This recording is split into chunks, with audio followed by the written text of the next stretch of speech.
Welcome back to another EDC review.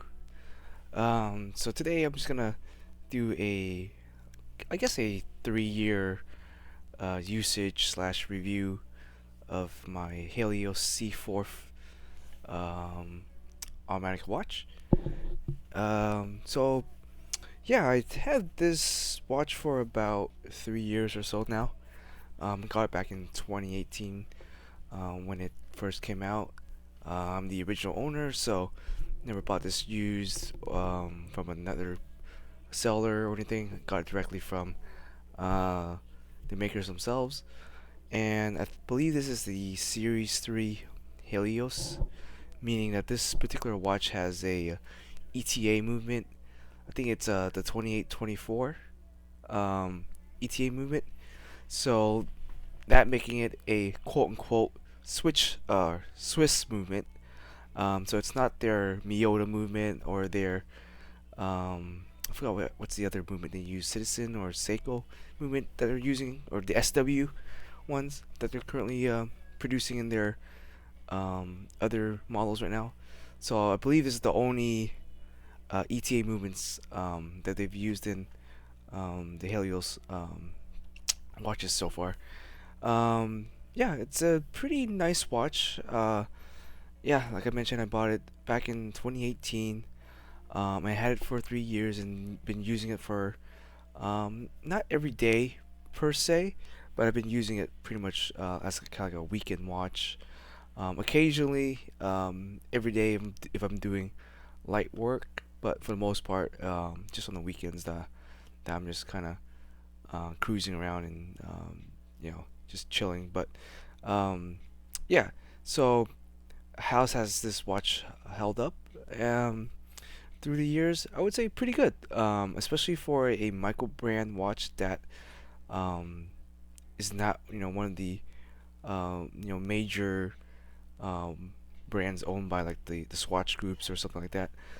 It's held up pretty well. No complaints about any of the build material quality or mechanical issues or anything like that. I haven't had any issues with the watch, save for maybe one issue, and I'll talk about that a little bit later. And it's not really a big deal, honestly, but it's more cosmetic than anything else.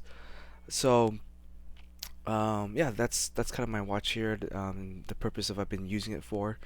Um, in terms of what the hardest use I've used this watch for, I've have gone swimming with it.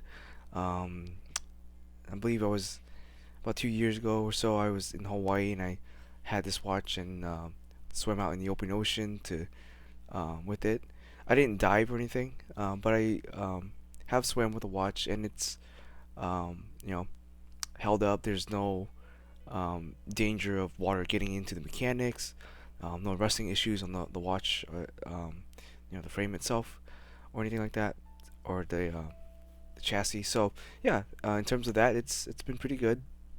I don't do anything too crazy with it, but I have used it to go on or sorry, to go hiking. But outside of that, this watch hasn't been through like the um, boot camp. I guess it hasn't been through like any like hard workout, any abuse. The most I've maybe technically abused the movement with is if I go out and shoot firearms. The shockwave from that might affect the mechanics, but I haven't really ran into any issues with that either. Though I don't really recommend using like, you know, um, mechanical watch when you go shoot or play a sport like tennis or golf or something that might give a huge shock to the watch. So I would probably just avoid that. But yeah, other than that, for its intended purposes, it's done pretty well. Like I mentioned, I've only swam with it. I haven't really dived with it. It's rated to go to 200 meters, I believe. Um, the deepest I've dived with this was like just free swimming is about maybe 15 to 20 meters. So nothing too deep. So I can't really attest to um, if you go any deeper in that, if there's going to be any issues with the sealant and water not getting into the watch. But I presume it's you know because it's designed for diving, it would hold up on water pretty well. So this particular model I have, I'll kind of bring it up here. I'm not using the greatest camera quality, but hopefully it'll pick some of it up. Yeah, it's I got the looks like they call it the abyssal blue, I believe. So it's kind of like a really almost dark blue with a bit of green in it, I guess is the best way to describe it. Almost like a navy blue, I guess. So yeah, the dial is the same color. The same with the bezel on the outside. The bezel on the outside, I believe, is ceramic. It's a ceramic insert bezel, and that's held up pretty well. As for the crystal itself, it's a sapphire crystal, and yeah, you can kind of see I've used it. No like scratches or anything crazy on the crystal itself. It's held out pretty well, and it's a little bit weird. It's not domed like how you would normally think it's domed. It's this like it's got like this little it pops out of the bezel a little bit, so you can kind of see that it's domed out like that. And I believe the overall thickness of this is either 12 or 14 millimeters. So it's not the thinnest watch, but it's not the thickest watch for an automatic. And I really enjoyed the size of it. It fits really well in my hand. I believe I have about a 6 inch, 6.5 to 7 inch wrist. So my wrist is not the smallest, but it's not the largest. It's I guess I would say on the smaller side. So yeah, lug to lug, I believe. I want to say it's a 48 millimeter. I don't quite remember. 48, 46 lug to lug. Lug width is about 20 millimeters. So right here I got a 20 millimeter leather strap to it. This strap did not originally come with the watch. This is an aftermarket strap that I bought. I want to say right here it's a two stitch straps, and I think they're based in Portugal. Um, yeah, this strap has held up pretty well. I did not swim in the ocean with the strap. You know, it's leather. Leather doesn't really do super duper well in water, especially salt water. Um, I had it swapped out to one of the rubber bands um, when I swam in the ocean or in water in general. And so, yeah, this strap has seen its better days, I guess, because it's originally the original color for this strap, without digressing too much, is honey color. I guess a honey brown color. So it was a really light tan color. But I wanted to go for a patina look. So I've worn this strap, put it through its paces, and it's kind of worn a nice patina through it. Through you got like water, oils from your hand, just overall sun usage and stuff like that. And yeah, as you can kind of see, it's got a nice patina on it. I was definitely going for more of a vintage look with this type of setup right here, more of a vintage diver watch look. And yeah, I think the strap went really well with the watch. I get quite a lot of compliments on it. And yeah, this color combination, just that blue and the brown, and um, the bit of the silver and the polish flats and stuff like that. Yeah, I think overall this watch is pretty nice. So, in terms of like the aesthetics I mentioned earlier, where it had a bit of issue with, it had to do with the rear casing on the back here. So, I don't know if it'll show up too well on camera, but as you can kind of see, um, there's supposed to be, um, I guess the branding and stuff like that on the back here. It's supposed to be inked in, I guess, filled in with ink or some sort of material. I'm not quite too sure, but yeah, as you can kind of see, it's kind of came off most of the black ink, I guess. Yeah, it's kind of just came off here.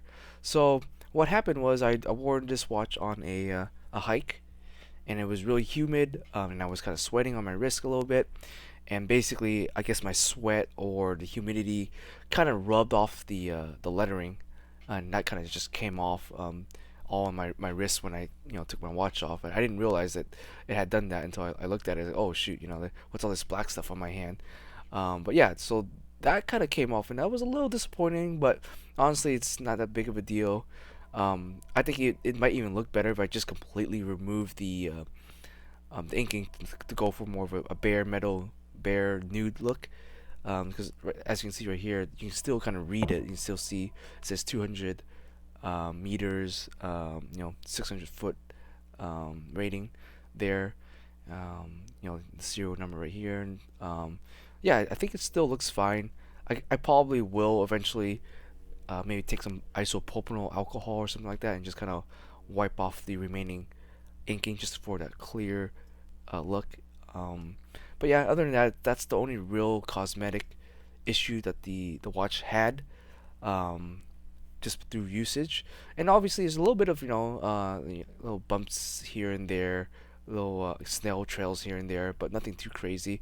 Crystal's still in like perfect condition. Same with the bezel. Um, and in terms of the bezel, it's unidirectional, so only goes one way here. I think it's got 120 clicks, so pretty cool there. And the purpose of the bezel is to kind of keep track of how much oxygen you have left when you're diving.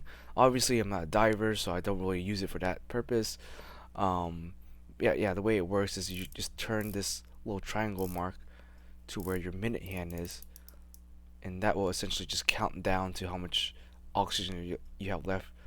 In terms if you believe your tank holds up to an hour's worth of oxygen.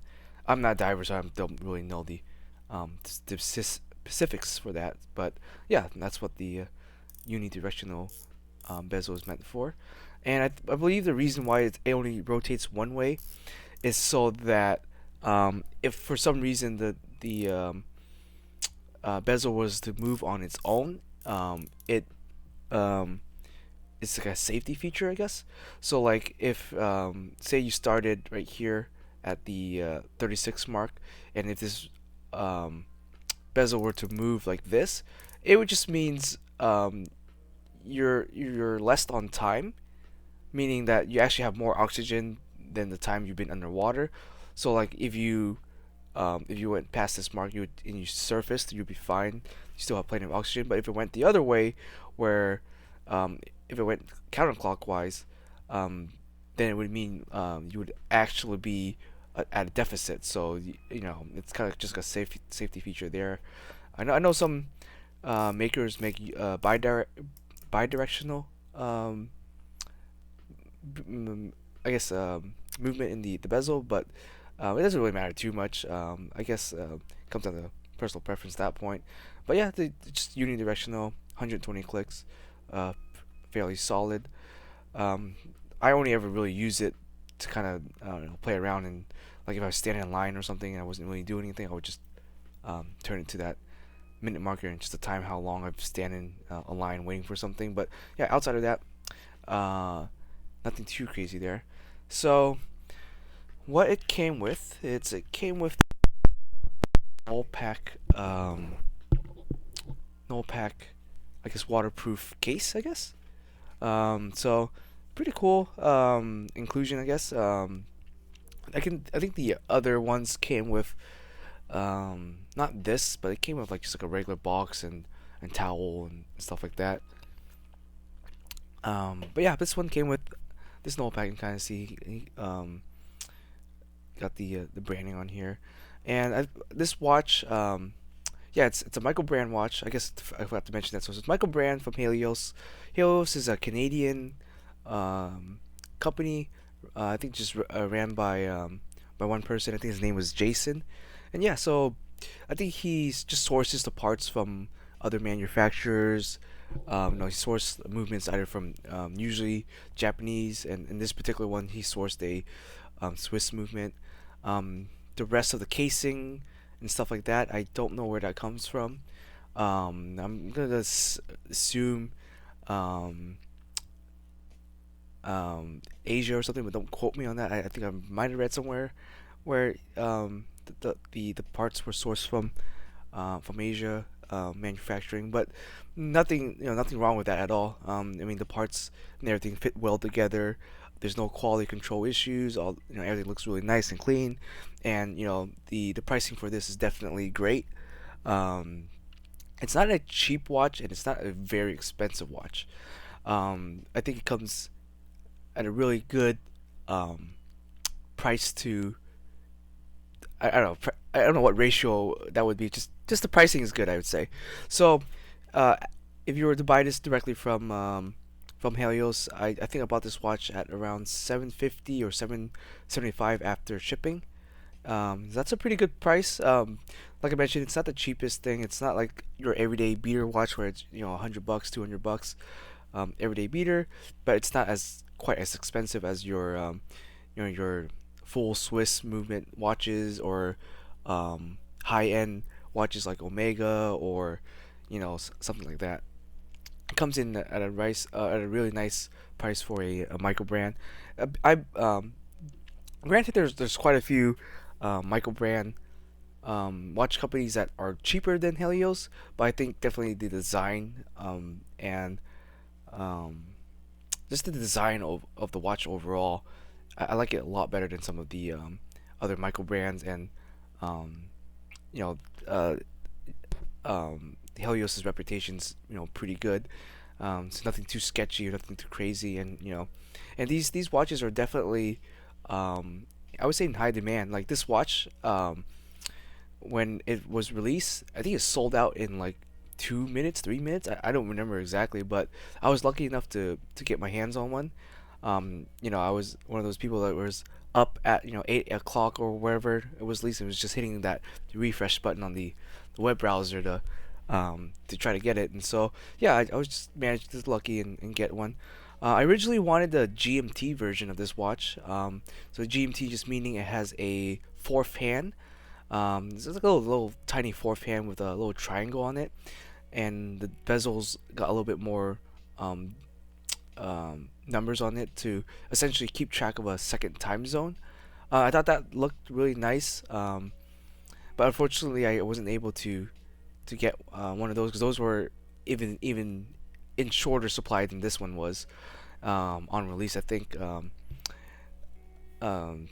yeah, it was super hard to get. It sold out in like less than a minute, um, and it commanded a really hefty price on the secondary market, and I wasn't really willing to drop that much on the watch on the secondary market. Speaking of which, if you were to buy this watch on the secondary market, you are looking to pay a premium, especially I think for the Series 3 because they're kind of sought after more than some of the other series, namely because of the Swiss movement in them. Because the other series, I think they use a Miyota movement, if I'm not mistaken, or the SW movement. Um, I know there's a fourth series that's coming out for this watch, and I think that's using a Japanese movement, if I'm not mistaken. And so this third series, it's sought after just for the fact that it's quote unquote a Swiss watch because it's got Swiss movement in it. The only real difference I know between the two movements, the Japanese and Swiss movement, is that Swiss movement, the rotor is a little bit more quieter than the Japanese movement. Um, in terms of like durability and everything, I'm pretty sure they're just the same. Like I don't think uh, the Swiss is technically any better. Accuracy, they're probably about the same too. I mean, while it's a Swift movement, it's not like a super expensive Swift movement. It's just kind of your run of the mill, very basic, good Swiss movement. It's kind of like if you bought I don't know, a car and it's like they're like a Honda or something. You're getting like a Toyota Corolla or Camry. It's just a solid movement. There's no thrills or anything crazy about it. There's no um, expensive like machining or expensive materials used. It's just an overall solid movement there. In terms of the movement, also, I believe this has a 40-hour power reserve, which is fine, especially if you're planning on using this for the day or two or for the weekend. I haven't really timed the accuracy on the watch, so I don't know how accurate it is in terms of 5 seconds up or 5 seconds down a day. Like I don't really know, but give or take 5 seconds is just within um, normal time for this watch. So I don't think that's any issues there.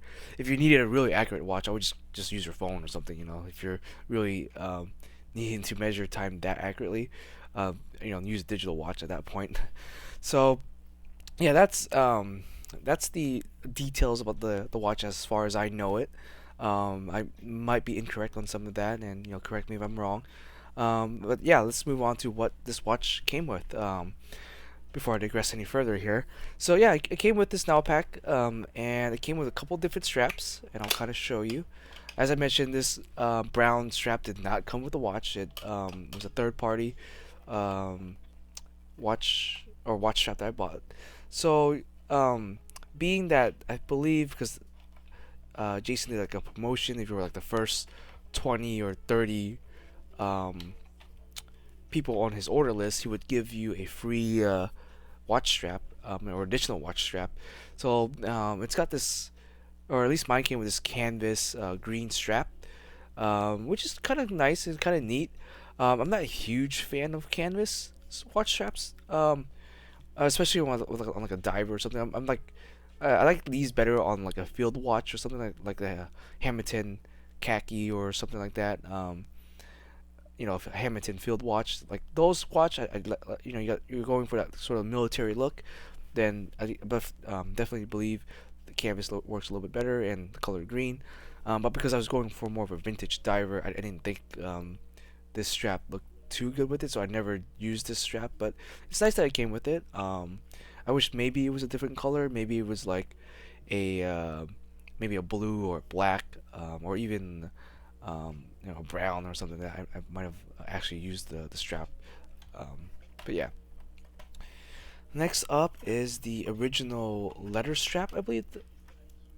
No, this is the rubber strap. So this is the original rubber strap that came with the watch, and this is what I use when I go swimming out in the ocean. I'll swap my leather strap or any other kind of strap, or if I had a NATO. I guess NATO's okay in water.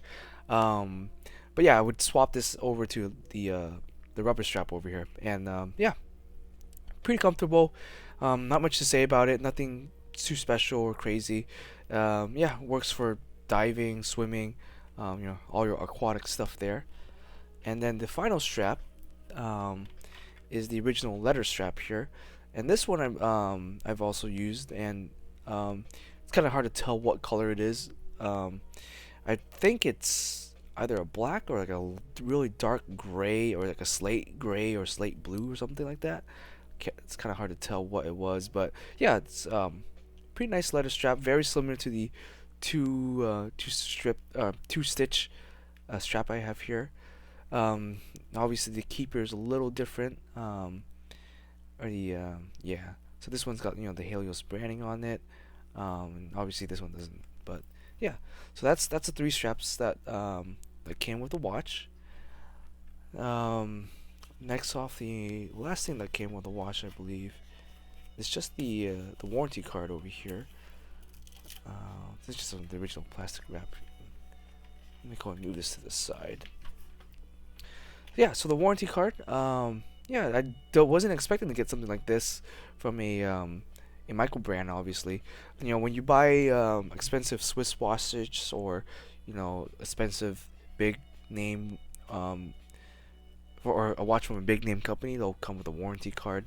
But yeah, wasn't really expecting to receive this, but yeah, and then I got one. It was a mild surprise, but pretty cool. So you can kind of see here when the watch was originally made. Looks like it was made in March 30 of 2018 over here, and yeah, you got the model, the Seaforth, Abyss, and then you got the serial number. I haven't needed to do any warranty work on the watch. I haven't serviced the watch either. I believe these watches should run about 7 to 10 years before you really need to service the watch, as long as you take really good care of it. Um, and I think I've taken pretty decent care of my watch, and haven't really abused it, so no need to really do any sort of servicing on this. That and I think the warranty is actually already expired on this. Now that I'm reading it, it looks like it's about a 12-month warranty from the original date of purchase. Blah blah blah. That's fine.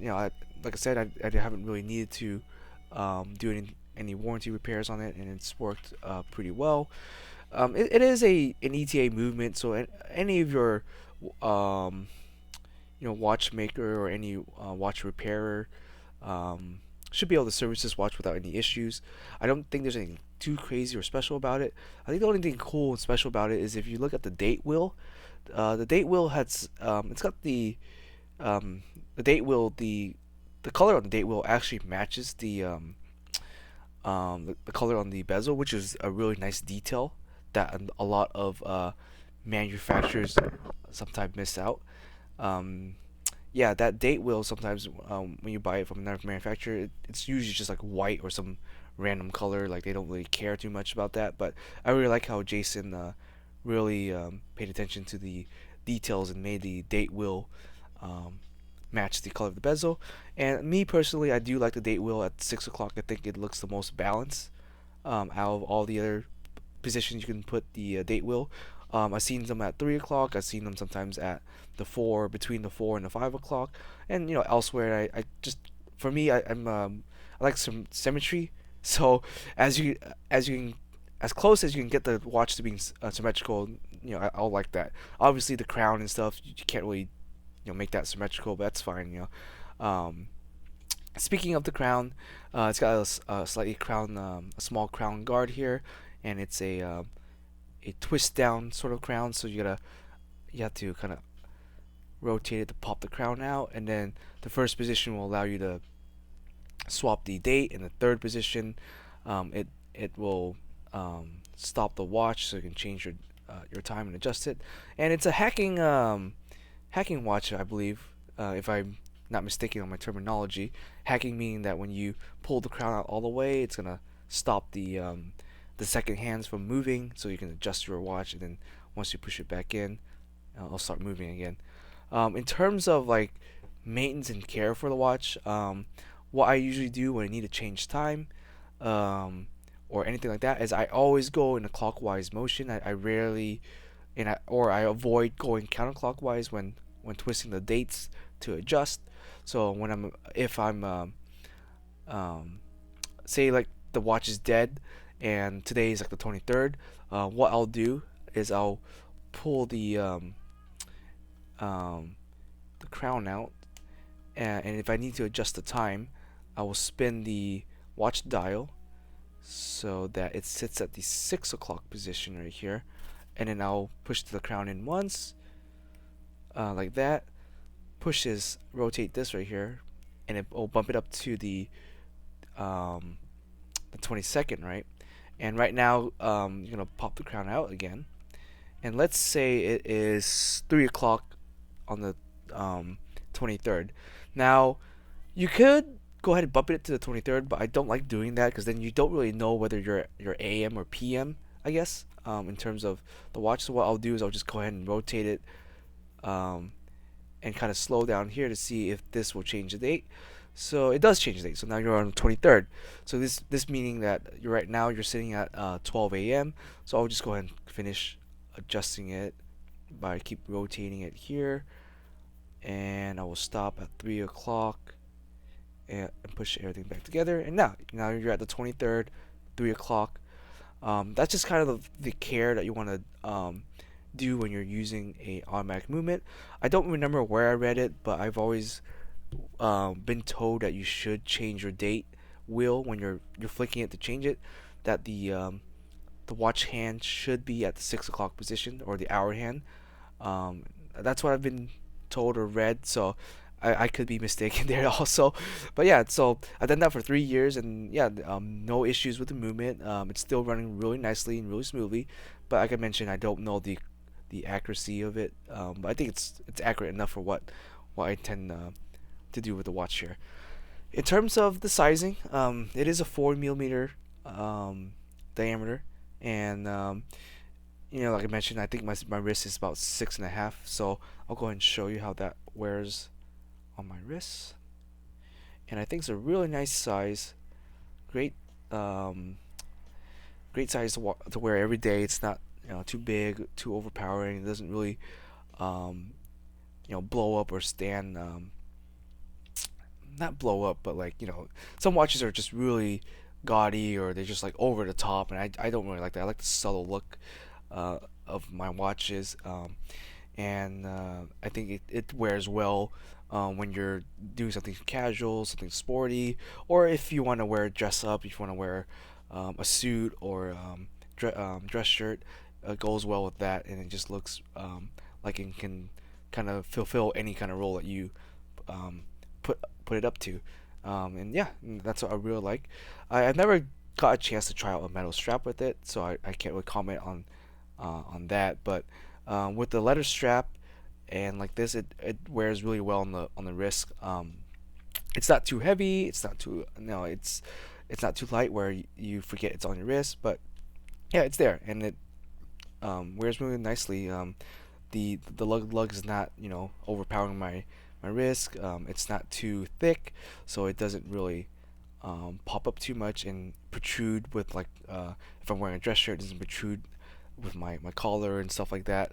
Um, and at least with this strap, I have enough room here so that's not choking my wrist either, and making it uncomfortable to wear.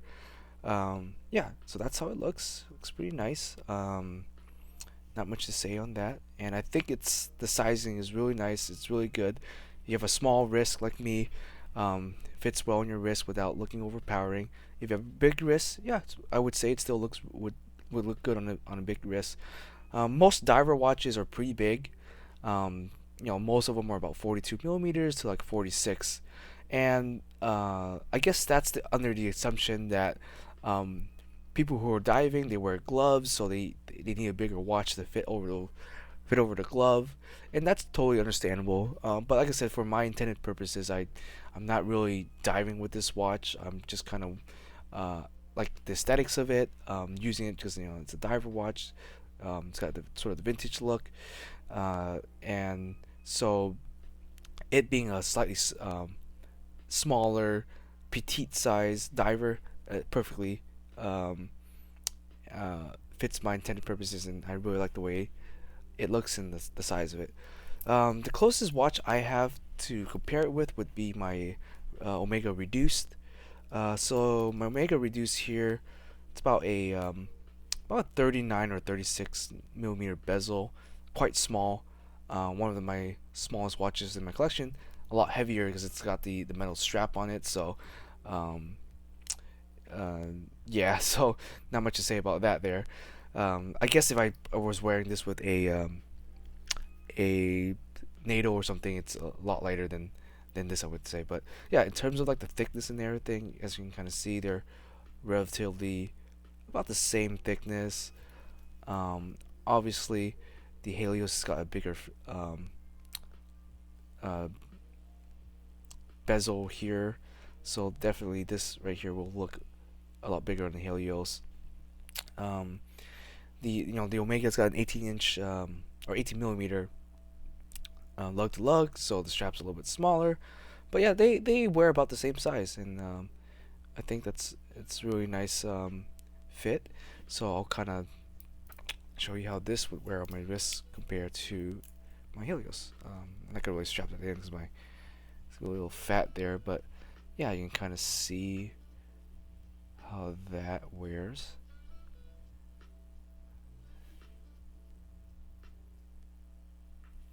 Yeah, so um, yeah, in terms of sizing, I really like it and have zero complaints about that, which makes this watch really appealing to wear for either a casual use or even a dress up occasion.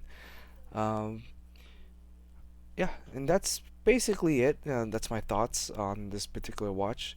For having had it for about 3 years now, and I plan on keeping it for longer than that, and we'll see how it holds up. I know there's a lot of interest in this watch, or interest in the brand in general, um, and I definitely think it's a great value for what you're paying for, and what kind of design and workmanship and craftsmanship you're getting out of it. I think it's worth the money. Um, there, the watch definitely does command a slight premium on the secondary market. Like I mentioned, I got this around 750. At the time it was released and was being sold online, scalpers being scalper, I saw these go for around about $1,300 to even $1,500 sometimes. Now that's a lot. I mean, at that price, you're not really getting the real good value out of this watch as you would paying $700 for it. If you're paying $1,300, $1,500, you're probably just better off going with one of the bigger brands like Omega or Oris um, or something like that. Some sort of diver watch that's comparable to this. That's within the $1,000 range. There's a whole, but once you hit the $1,000 range, you have a whole like catalog of watches to choose from. Um, in terms of like the big brands. But yeah, the big brands, they don't really have anything like this. They don't really have anything that's like this size, this design in the sub 1,000, which is kind of rare. So you sub 1,000, you're really looking at just sort of um, the micro brands, honestly, and micro brands, they're hit or miss. You have um, plenty of like good brands out there, but a lot of them, some of their designs aren't that great. Some of them are kind of godly looking. They don't look like they would. I guess they're kind of like fashion watches. Like they don't look like a timeless classic. That's my main issue with some other brands out there is what if they're cheap. They're designed to be kind of like um, fading fashion, I guess, because you'll wear them and then you'll eventually get bored of them, or that their design kind of just doesn't hold up to the test of time, and you'll get bored of it and you just want to sell it and get rid of it. But yeah, like this one, I think you can keep and use, and it's just for the price, it's great if you can get it sub 1,000, and you can sometimes find it for about $900, which is not bad. I think at 900, still a fairly decent value. When you reach the $1,000 or above, then at that point I would think you might search somewhere else, unless you really like the design of this watch. Um, but yeah, so that's all I got to really say about it. And yeah, I might do another update review on it sometime in the future. But most likely it will be like the same thing, 'cause, unless I run into something really bad with the watch, I probably don't have anything more to say about it. But yeah, that's it. Hope you guys enjoy, and we'll see you next time.